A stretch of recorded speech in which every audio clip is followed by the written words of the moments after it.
Alright, what's going on everybody? Swagkage here, and welcome to today's video, where as you can tell, we're going to be talking about the Susanoo. I briefly covered the Susanoo a bit in my Mangekyo Sharingan video a little over a year ago, but I didn't explain every aspect of it. Well, I did explain a bit of the requirements to unlock the Susanoo, and I briefly touched on the different stages of development it has. There's a whole lot more to it than what I explained in that video, so let's go ahead and jump right into it. Susanoo is the ability a person unlocks after they've unlocked the abilities of both of their Mangekyo Sharingan, and as you can tell, this means that it is a Sharingan exclusive ability. There's a bit of a widespread myth in the Naruto community that a person has to be able to use Amaterasu and Tsukuyomi to activate the Susanoo, and that's not the case. Madara can't use Amaterasu or Tsukuyomi, Sasuke can't use Tsukuyomi, Shisui certainly can't use Amaterasu or Tsukuyomi, and Kakashi and Obito definitely can't use either of these abilities. As I explained in the Mangekyo Sharingan video, all Mangekyo Sharingan grant a person different powers, so unlocking a specific set of abilities isn't required to use the Susanoo at all. The only prerequisite is for a person to be able to use the abilities in both of their Mangekyo Sharingan, and after that, the Susanoo will begin naturally developing. Susanoo literally translates to he with the ability to help by all means, and as one of the only ninjutsu that entails the creation of another being, I think this is a pretty fitting name for it. Now, for all two of you who don't know what it is, the Susanoo is like an extension of their creator's will, and it comes in the shape of an ethereal humanoid armed with various weapons. The Susanoo is typically thought of as both the ultimate offense and the ultimate defense, though this description applies to Itachi Uchiha's Susanoo in particular. Anyhow, the reason it's thought of this way is that the humanoid created by the Susanoo surrounds the user as it's being formed. This means that a user of the Susanoo stands on the inside of it, and as you can probably imagine, it has to be pretty big to compensate for that. Both of these traits complement each other very well and contribute greatly to the technique's effectiveness in battle. It's also important to keep in mind that the Susanoo is incredibly sturdy, and since it surrounds its user, this means that attacking them while the Susanoo is active is very difficult to do. To further add on to that, its large size allows it to both attack enemies from very far away and dish out attacks with incredible destructive power. So for anybody at Jonin level or below, the Susanoo is a nightmare to face off against. Of course, such a ludicrously powerful technique does come with a pretty high cost, like all Mangekyo Sharingan techniques do. And this cost is likely the highest of any of the abilities granted by the Mangekyo. The first and most obvious drawback associated with using the Susanoo is that it requires a monstrous amount of chakra to keep it active. There's not much more to say about that. That clause is pretty self-explanatory, but further adding on to this, Sasuke explains to the audience during his battle against the Kage that using the Susanoo causes the user to feel an intense amount of pain in every cell in their body. Whether this was a literal explanation or hyperbole isn't explained, but Sasuke does point out that the pain is excruciating even when using the Susanoo's lower stages. This seems to imply that higher levels of Susanoo use entail a more intense feeling of pain, but I'd also imagine that later stages of Susanoo drain a user's chakra more quickly as well. The final drawback associated with using the Susanoo is the progressive deterioration of its user's eyesight, though this issue is a bit more complicated than it might seem at face value. So, first of all, while it's not actually necessary for a person to have their Mangekyo Sharingan active to use the Susanoo, repeated use of it does contribute to a person going blind over time, just like their other two Mangekyo abilities do. If a person causes themselves to go blind this way by overusing their Mangekyo Sharingan abilities, they will not be able to use their Susanoo anymore after that point. This was clearly shown to the audience when Sasuke's Susanoo completely disappeared after he went blind from Mangekyo Sharingan overuse. However, if a person goes blind for other reasons, they will still have access to their Susanoo, as shown when Madara was able to use his Susanoo with both of his eyes missing. And though this source isn't quite as credible, as also shown when Shisui was able to use his Susanoo with just one eye in one of the Naruto Shippuden Ultimate Ninja Storm Revolution cutscenes. One thing that makes the blindness caused by Susanoo overuse pretty difficult to work around is the fact that progressing the Susanoo to its higher stages requires that a person becomes seasoned in using it. It's necessary to have experience using the Susanoo to evolve it, which also means that to access more powerful stages of the Susanoo, a person has to use it repeatedly. This is pretty counterintuitive because by the time somebody has evolved it to its armored state, they will have already either nearly gone blind or completely gone blind, meaning that all of the time and effort they spent training to use their Susanoo will have gone to waste. As with every other Mangekyo Sharingan ability, it is possible to bypass this drawback by acquiring the Eternal Mangekyo Sharingan, which also serves to slightly lower the Susanoo's chakra cost as well. Now, as I've alluded to all video long, the Susanoo does have various stages of development that a person can access once they've unlocked them. After first acquiring the Susanoo, a person will only be able to access its initial stage, though as I mentioned earlier, repeated use of the Susanoo will eventually allow a person to access higher levels of it. It is worth noting that a person can still access its lower levels if they choose to, even if they have access to the Susanoo's final stages. Since the Susanoo's various forms vary quite drastically from one another in terms of appearance, power, and abilities, this is a very nice skill to have access to. Now, while each subsequent level of the Susanoo is vastly different from the one that preceded it, all of them do have a handful of traits in common. The Susanoo is capable of protecting its user from physical attacks at all stages, though its durability varies depending on what level is being used. Of course, this does mean it is possible to break through a Susanoo Susanoo with brute force, though doing so becomes harder and harder as a person progresses it to its higher stages. In the rare event that the Susanoo is shattered, however, it will not regenerate and will only reappear once its user conjures it again. Additionally, while no physical attacks are capable of passing through the outside of the Susanoo, it's possible for a user to launch ninjutsu and other attacks of the same sort from the inside of the Susanoo. In other words, the barrier-like exterior of the Susanoo will always defend its user to the best of its ability, though never at the user's expense. This does come with a few weaknesses of its own, though. Since the Susanoo isn't completely solid, this does leave its user susceptible to sound-based attacks and visual genjutsu. But since the Sharingan makes a person almost entirely immune to visual genjutsu, this isn't much of a weakness anyway. Aside from this, a user of the Susanoo will always be suspended within it, regardless of what stage they are using. Now, it's generally very difficult to pull somebody out of their Susanoo without breaking it first, but in the rare event that this is done, the Susanoo will immediately dissipate. Even if a person was able to escape from inside of their Susanoo, this would just cause it to disappear, so there's no use for doing so. These are the only similarities between the various stages of the Susanoo, and they're also the only similarities between the Susanoo of various people. As many of you know already, the power, abilities, and appearance of a Susanoo is tied directly to the person who owns it. This means that even at the same development stage, the Susanoo of two different people will often be very different, with more than enough distinct differences to tell one apart from the other. The most notable of these is the color difference. For example, Sasuke's Susanoo is purple, Itachi's is orange, and Madara's is blue, but there are a few more subtle differences between individual Susanoo, and I'll get into explaining them as I explain its various development stages. The Susanoo's first stage allows its user to create its literal skeleton, complete with a ribcage, bones, and even a skull for a face. This level of the Susanoo can actually be broken down into various sub-stages, as it actually takes a while for a user of the Susanoo to advance all the way to the point that they have developed a full skeleton. Somebody who has freshly unlocked the ability to use their Susanoo will initially only be able to manifest its ribcage. This can be used for defensive purposes, but not much else. The only differences that exist between users across this stage are its color and its durability. It seems possible to increase this ribcage's durability by using the Susanoo repeatedly, as made evident by the fact that the 4th Raikage was able to break through Sasuke's Susanoo at this stage, but couldn't do the same thing to Madara. The next sub-stage of the Skeletal Susanoo allows its user to manifest arms, and this is where differences become a bit more apparent. While Itachi and Sasuke just created basic arms with clenched fists at the end of them in this stage, the arm created by Madara during this stage is actually bladed and has a sword in place of a fist. Typically at this stage, users of the Susanoo only create one arm, and it isn't until they advance to the next stage that they create two. The next sub-stage of the Skeletal Susanoo is the entire thing. It doesn't involve the creation of an entire skeleton, but rather the entire upper half of a skeleton. Now, despite what I just mentioned about the Susanoo's arms, it is possible to advance into this stage without creating two arms, and Madara has even shown the ability to do it without creating either arm. Both of these stages grant the Susanoo offensive potential that the basic ribcage did not have, though obviously it isn't until the entire skeleton is formed that the user is able to use this stage of the Susanoo to its fullest. The differences between various Susanoo at the final level of the skeletal stage are very minor, if even present at all to begin with, as in most cases, a person's Susanoo will not conjure weapons at this stage. An exception to this rule has been seen when Sasuke conjured a sword in his Skeletal Susanoo's hands during the fight against Kabuto, but it might be possible for all users of Susanoo to conjure this weapon at this stage, since having a Susanoo that wields a sword certainly isn't unique to Sasuke. Anyhow, though it's not as durable or well-armed as later stages of the Susanoo, the skeletal stage is still pretty powerful and difficult to fight against. If the strength of Sasuke's is anything to base this on, one punch from this level of the Susanoo is enough to kill somebody. Danzo actually died after being punched by Sasuke's Skeletal Susanoo and had to use Izanagi to return himself to life. Also, I guess it's possible to create 4 arms for your Susanoo at this stage, even though Susanoo users don't do this all the time, so I don't really know if there are any limits on it, but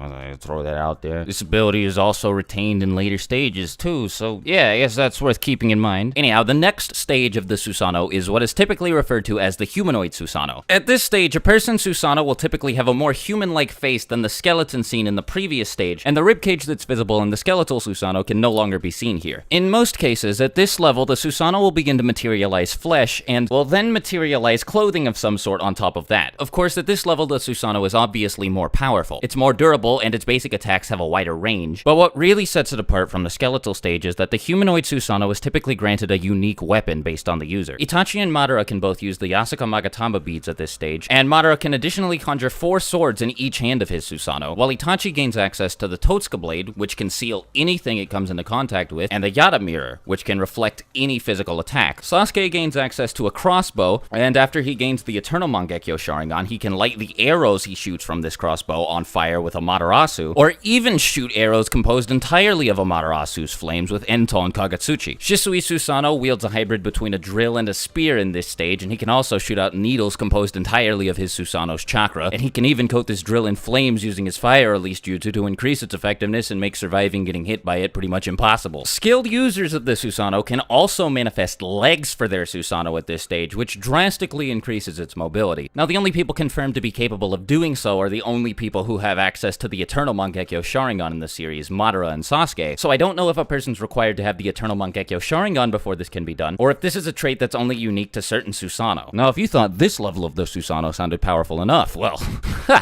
we still have 3 more stages of the Susanoo to go. The next level is the Armored Susanoo, which isn't significantly different from the Humanoid Susanoo. Aside from its color, appearance, and size, this level of the Susanoo doesn't seem to have too many differences spread across its various users, though it's a bit hard to say because Sasuke, Itachi, and Madara are the only people to ever pull this stage of the Susanoo out, and all 3 of them do it very briefly. Obviously, it's more powerful and more durable than the Humanoid Susanoo, and it obviously looks quite a bit different since, as its name implies, this stage of the Susanoo causes it to manifest armor on top of the clothing and flesh it manifested in the previous stage, but aside from that, I can't tell you much about it. I will say that Madara's is gigantic, and Sasuke and Itachi's both look pretty similar, but that's really all I can think to say about it. It also doesn't seem to be possible to sprout legs out of this form of the Susanoo, since neither Madara or Sasuke do this, despite the fact that they could do so in the previous stage. I could be wrong about that, but, you know, just thought I would mention it. Anyhow, this is typically the last stage of Susanoo that a person can access before they go blind from Mangekyo Sharingan overuse. And before Madara showed up in the series, it was thought that this was the extent of a Susanoo user's capabilities. Even when Sasuke gained the Eternal Mangekyo Sharingan, he didn't exceed this level of the Susanoo, though it is worth pointing out that he did show a lot more finesse with using this stage of Susanoo. He gained access to the Asuka Magatama beads and he could coat them inside of a Matarasu, and he showed on many occasions that he was able to combine his use of Susanoo with both of his Mangekyo Sharingan powers. Next,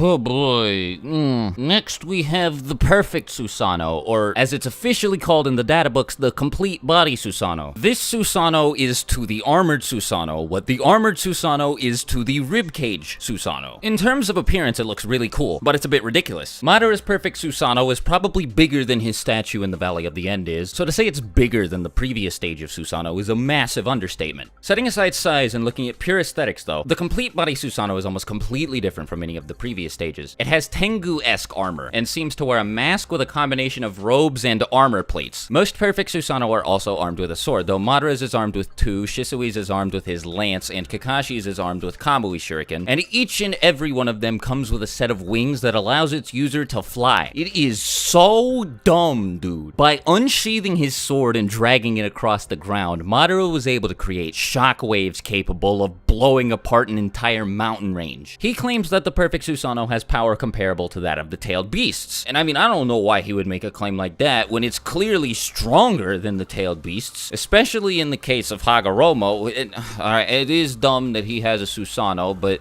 try and look past that for how dumb this next bit of information is. Anyway, Hagoromo, he has a Susanoo that's like the size of the Ten Tails in the filler where he can use Perfect Susanoo, so this ability is like stupid, dude. Sasuke was able to slash through like entire Chibaku Tensei planetoids like they were nothing at this stage of Susanoo. Madara was able to use it as armor for the Nine-Tailed Fox, and Sasuke and Naruto have been shown combining Naruto's Tailed Beast mode with Sasuke's Perfect Susanoo on multiple occasions to create this behemoth of a creature that's almost unstoppable. But this still isn't the most powerful form of Susanoo in the series. After Sasuke absorbed the chakra from all Nine-Tailed Beasts at once, his Susanoo evolved into what many people call the Final Susanoo, the Ultimate Susanoo, or the Indra Susanoo, something along those lines. That, I mean, it looks awesome, but it's super over the top. It's essentially exactly like the Perfect Susanoo, with the only difference being that the mask is lifted up, and all of the crevices between the armor are emanating pure chakra. Now, there are a few more aspects to the Susanoo that I would like to go over, but because of how personalized it is, many of the things I'd like to talk about involve discussing the abilities of individual Susanoo from various people. And while you might be wondering why I didn't cover how it's possible to unlock the Perfect Susanoo, well, that's because it varies from person to person. And I mean, if I were to do that, I'd be here all day. I wouldn't have enough time to get this video out. So you can expect me to break down the abilities of individual Susanoo in separate videos that I plan on doing, where I hope to break down the entire skill set of individual characters. So yeah, this is where I'm gonna end the video off. Sorry about that in advance, but you know, I have to get out 2 videos a week, and there would be no way for me to make like a 20+ minute video and still make the deadline. It was actually hard enough making this 15 minutes, so yeah. Anyhow, thank you so much for watching the video all the way to the end. This was a bit more lengthy than usual, so I appreciate your patience. If you're new here and you made it this far, consider leaving a like on the video and subscribing to the channel to get updates when I post new content. And if you really love me, you can check the description for the links to my Twitter and Patreon account. And of course, as always, leave any ideas for future video topics you want me to cover down in the comments below. The Susanoo video was one that was requested a bunch, so, you know. But yeah, I'm rambling now, so I'm gonna go ahead and end the video. Hope to see you in my next video, and I hope you guys have a fantastic rest of the day. But until then, yeah, talk to you later. Swagkage out. Bye.